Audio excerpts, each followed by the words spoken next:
جو سول اور ملٹری کے تعلقات کے حوالے سے جو بات ہوتی ہے، اور اس میں بہت سی آج کل چیمگوئیاں بھی ہو رہی ہیں.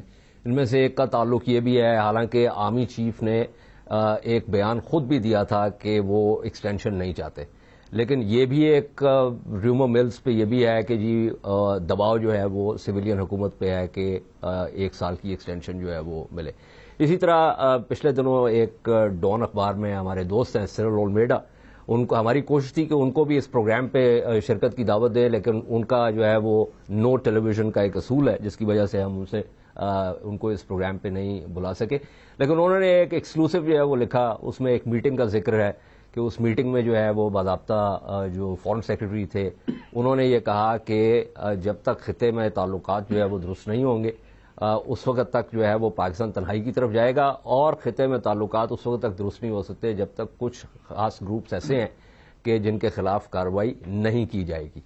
اور اس میٹنگ میں جو ہے وہ D G Inter Services Intelligence Directorate جو ہے وہ بھی موجود تھے.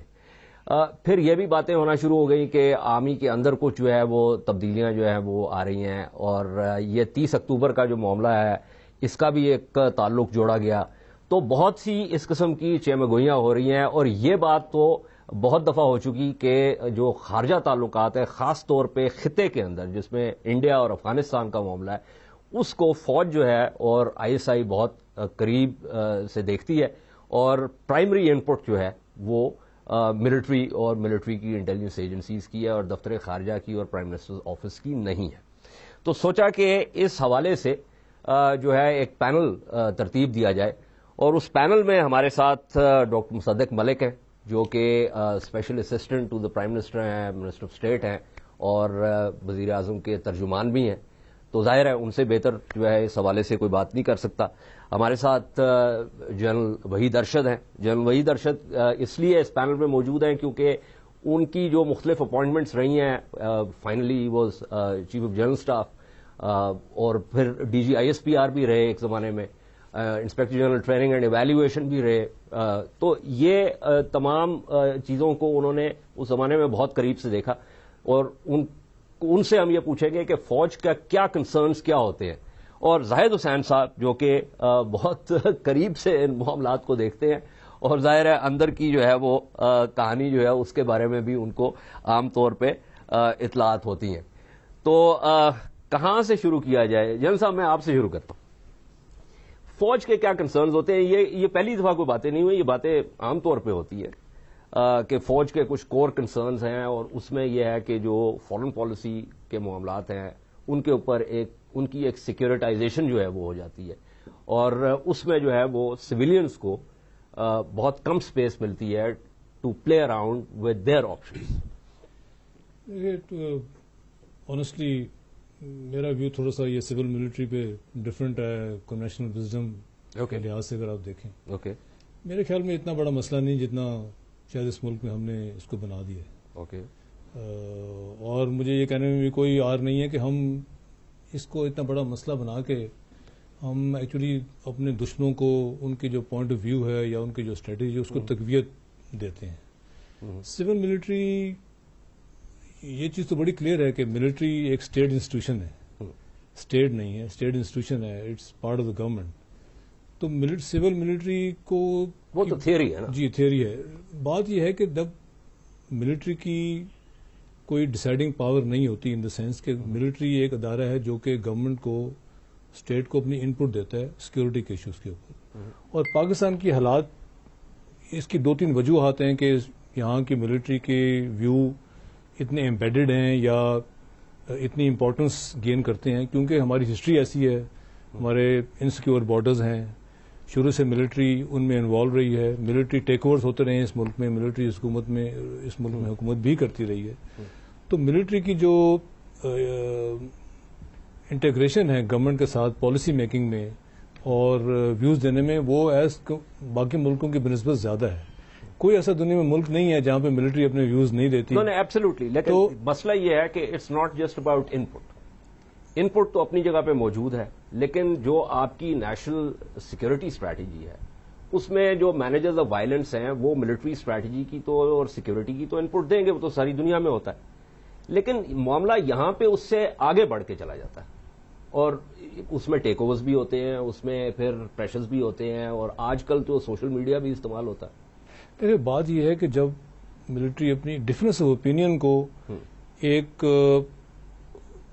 ڈفرینس آف اس طرح کے ڈفرینس کے طور پہ نہیں لینا چاہیے. Difference of opinion different institution کا ہوتا ہے, پالیسی میکنگ پہ, اسٹریٹجی پہ. مجھے اس میں کوئی شک نہیں ہے کہ پرائم منسٹر آفس یا جو سویلین گورنمنٹ ہے, فارن آفس ہے اور جی ایچ کیو ہے, جو مثال کے طور پہ ہندوستان کے سارے ریلیشنز ہیں یا افغانستان کے سارے ریلیشنز ہیں, جو ہماری اوور آل اسٹریٹجک انٹرسٹ ہیں یا ہماری ملک کے طور پہ جو اسٹیٹ انٹرسٹ ہیں, اس میں ان میں سے کسی کو کوئی ڈائکاٹمی نہیں ہے, کوئی کانفلکٹ نہیں ہے.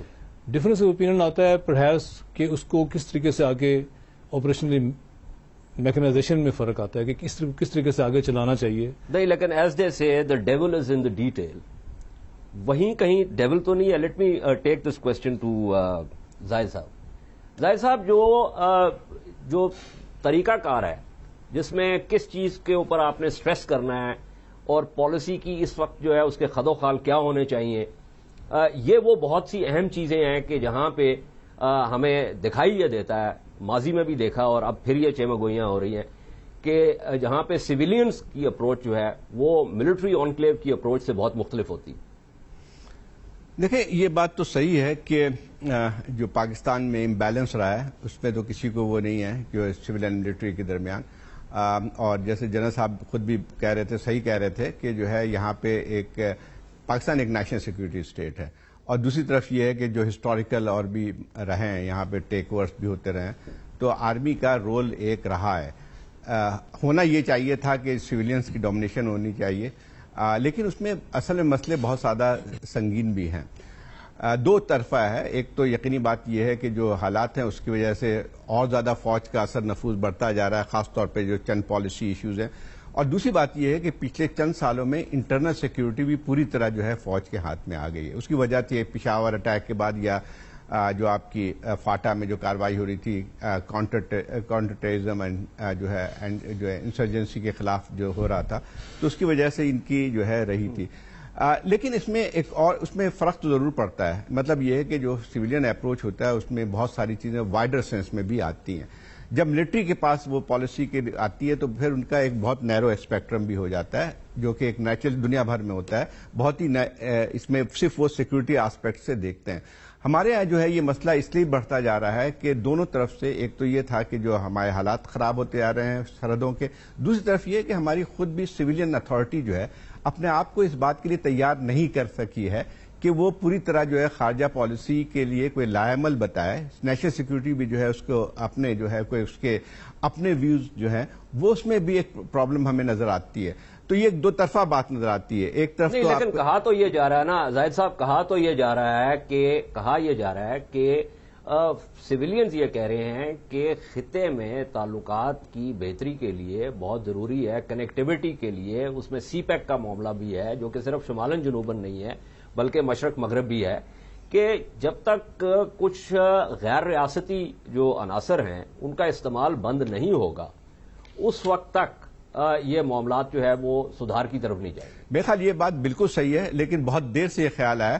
مدد آپ کو پتا ہے کہ کتنے عرصے سے سال سے ہم لوگ لکھتے رہے کہ جب یہاں پہ جائے معاشی صورت بہتری ہو یا آپ کے بین الاقوامی تعلقات کی نوعیت ہو یا آپ کی اپنے انٹرنل سیکورٹی کے حوالے سے بات آتی ہے, جب تک آپ یہ جو اپنی پوری پالیسی کو پورا جو ہے ٹرن اراؤنڈ نہیں کریں گے, جب تک یعنی ملیٹنسی کے بارے میں یہ تو کہا جاتا ہے کہ بھئی ہمیں تبدیلی آنی شروع ہو گئی تھی 2002 کے بعد سے, لیکن 2002 کے بعد سے جو تبدیلی آئی تھی وہ سطحی تبدیلی تھی. یہ بات تو صحیح تھی کہ ایک لحاظ سے جو انٹرنیشنل ماحول جو بن کے آیا تھا اس میں ہم نے بہت ساری جماعتوں پہ پابندی لگا دی تھی, اور پھر ان لوگوں کے خلاف بھی کارروائی ضرور کی تھی جو کہ ہمارے خلاف جو ہے جہاد میں شریک ہو گئے تھے یا ہمارے اپنی بندوقیں جو ہے ہم پہ تان لی تھی.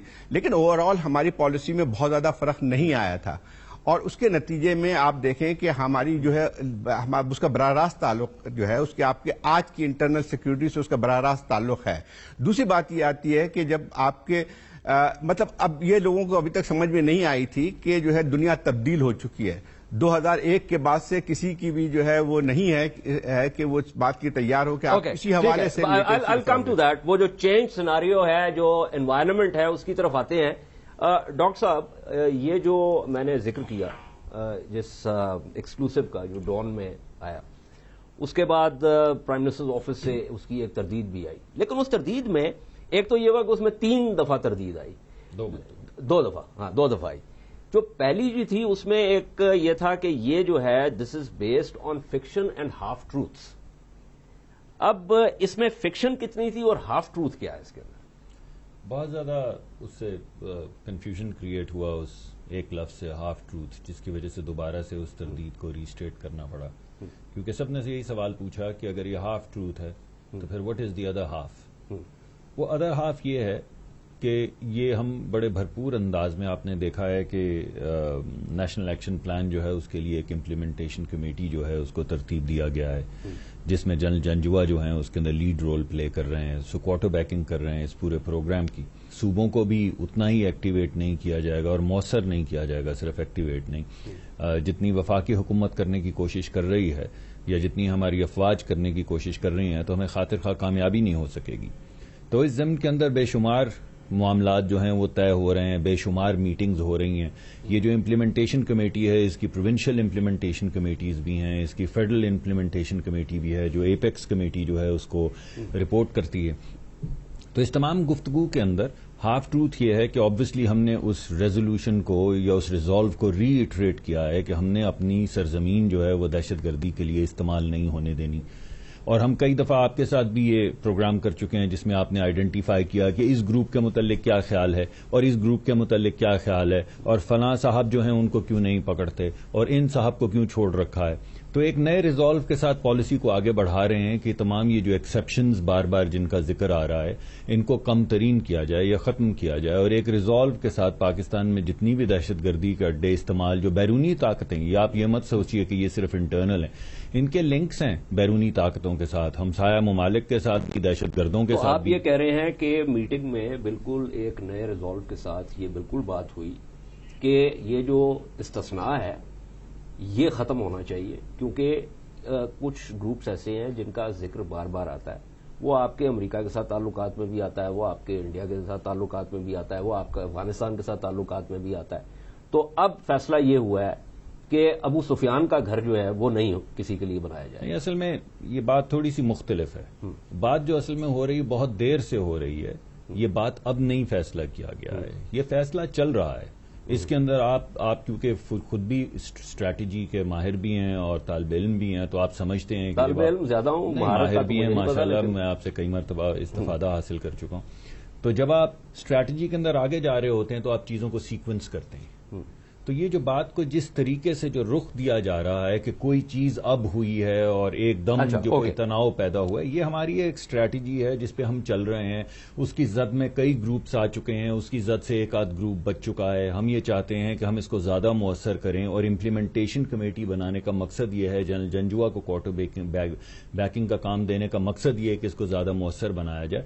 تو جو رنگ دیا گیا ہے اس گفتگو کو میڈیا کے اندر بھی، انفارچونیٹلی پریس کے اندر وہ ہاف ٹروتھ کو بھی جس طرح اچھالا گیا، جب ہاف ٹروتھ لکھا جا رہا تھا تو سوچا یہ گیا کہ the half truth the other half everyone knows. انہوں نے کہا نہیں آپ یہ ادر ہاف کی بات بتائیں. اس کا مطلب ہے کہ یہ بات تو درست ہے، یہ بات تو بہت عرصے سے درست ہے کہ ہم سب مل کے، ہماری عسکری قیادت بھی، ہماری انٹیلیجنس ایجنسیز بھی، ہماری پولیٹیکل قیادت بھی اس پروسیس کو آگے بڑھا رہی. تو اس میں جو تناؤ کو اس کی شکل اور شک کی شکل اور جو اداروں کے اندر تناؤ کی شکل پیدا کرنے کی کوشش کی، اس پہ ہم معترض ہوئے. اچھا چلے.